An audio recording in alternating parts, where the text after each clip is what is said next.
నాకు చెప్పడానికి పెద్దగా ఏం లేదు. అందుకే నేను బయలుదేరే ముందు ఇంట్లో నా బిడ్డని అడిగిన, బిడ్డని ఈసారి నా బిడ్డ దానికి 9 ఏళ్ళు అడిగిన, మరి నేను ఇట్లా మహబాద్ పోతున్నా ఏం మాట్లాడమంటావు అని అడిగిన.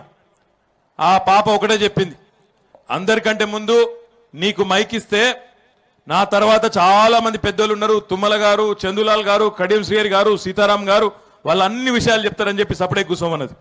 మధ్యలో మైక్ ఇస్తే నాకంటే ముందు మాట్లాడిన వాళ్ళు బాగా మాట్లాడినరు, నా తర్వాత మాట్లాడేటోళ్ళు ఇంకా బాగా మాట్లాడతారని చెప్పి గమ్మున కూర్చో అన్నది. ఆఖరికి మాట్లాడే అవకాశం వస్తే పెద్దోళ్ళు అన్ని విషయాలు చెప్పిందని చెప్పి జల్దీ బంద్ చేసి ఇంటికి జల్దీ రమ్మని చెప్పింది. ఇప్పుడు నా పరిస్థితి అట్లే ఉన్నది. నాకు చెప్పడానికి ఏం మిగిలలే. కడియం శ్రీహరి గారు మొత్తం చెప్పేసినారు, నాకు చెప్పడానికి ఏమీ లేదు. కానీ మానుకోటకు వస్తే ఒక రకమైన హుషారు వస్తుంది. ఎందుకంటే ఇది మామూలు గడ్డ కాదు. తెలంగాణ ఉద్యమంలో వైఎస్ జగన్మోహన్ రెడ్డికి, చిరంజీవికి చుక్కలు చూపెట్టిన గడ్డ ఈ మానుకోట అనే విషయాన్ని ఎన్నడూ కూడా తెలంగాణ బిడ్డగా నేనైతే మర్చిపోను. ఎందుకంటే ఆనాడు తెలంగాణ ఉద్యమం ఉధృతంగా జరుగుతున్న సందర్భంగా ఇదే మానుకోట వేదికగా సమైక్యవాదులు ఎవరు వచ్చినా తరిమి కొట్టిన ఘనత ఈ జిల్లా గిరిజన బిడ్డలకే దక్కుతుందని చెప్పి కూడా నేను మా విద్యార్థి సోదరుడు భానోత్ రవి గారు ఇంకా వారి బృందం మొత్తం ఉన్నారు, వారందరికీ కూడా దక్కుతుందని చెప్పి కూడా నేను తెలియజేస్తా ఉన్నాను.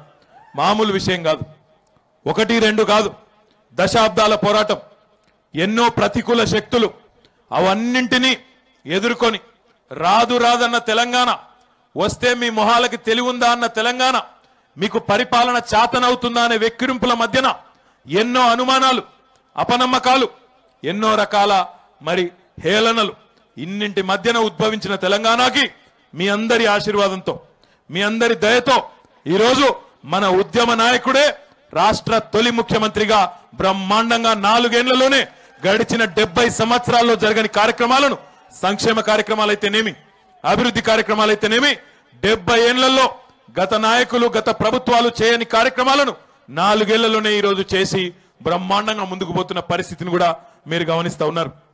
చరిత్రలో మహబూబాబాద్ ఏనాడు కూడా జిల్లా కేంద్రం అవుతుందని చెప్పి కూడా ఇక్కడి ప్రజలు ఊహించినారో లేదో నాకైతే తెలియదు. కానీ మరి తెలంగాణ రాష్ట్రంతో పాటుగా ఈరోజు మానుకోటను జిల్లా కేంద్రం చేసిన ఘనత కూడా కేసీఆర్ గారికే దక్కుతుందని చెప్పి కూడా ఈ సందర్భంగా నేను మీకు విజ్ఞప్తి చేస్తా ఉన్నాను. సాధారణంగా రాజకీయ పార్టీలు, రాజకీయ నాయకులు ఎవరైనా సరే ఆఖరికి కౌన్సిలర్ స్థాయిలో, సర్పంచ్ స్థాయిలో, ఎంపీటీసీ స్థాయిలో ఎన్నికలు వచ్చినప్పుడు మాటలు ఇవ్వడం సహజం, వాగ్దానాలు చేస్తారు. ఎన్నికలు వచ్చినప్పుడు ఓట్ల కోసం ఆకాశంలో ఉన్న చందమామని తీసుకొచ్చి కింద పెట్టమంటే కూడా పెడతాము, మీరైతే ముందు ఓట్లు వేయండి అని చెప్తారు. కానీ ఎన్నికల్లో మాట ఇవ్వకపోయినా, ఎన్నికల్లో హామీలు గుప్పించకపోయినా, ఓట్ల కోసం తప్పుడు మాటలు చెప్పకుండా ఈ 70 ఏళ్లలో ఏ ప్రధానమంత్రి, ఏ ముఖ్యమంత్రి చెప్పని విధంగా ఇంటింటికి నల్లాబెట్టి నీళ్లిస్తాను, మా ఆడబిడ్డల కష్టాలు తీరుస్తాను, తీరవకపోతే మళ్ళీ ఓట్లు కూడా అడగనే దమ్మున్న నాయకుడు, దమ్మున్న ముఖ్యమంత్రి ఈ దేశంలో కేసీఆర్ గారు తప్ప ఎవరైనా ఉన్నారా? ఒక్కసారి మీరు ఆలోచించాలని నేను కోరుతా ఉన్నా. ఏంటండి, వీడియో నచ్చిందా? అయితే ఓ లైక్ వేసుకోండి, లేదంటే ఓ కామెంట్ చేయండి. ఎప్పటికప్పుడు మా వీడియోస్ చూడాలంటే సబ్స్క్రైబ్ చేసుకోండి.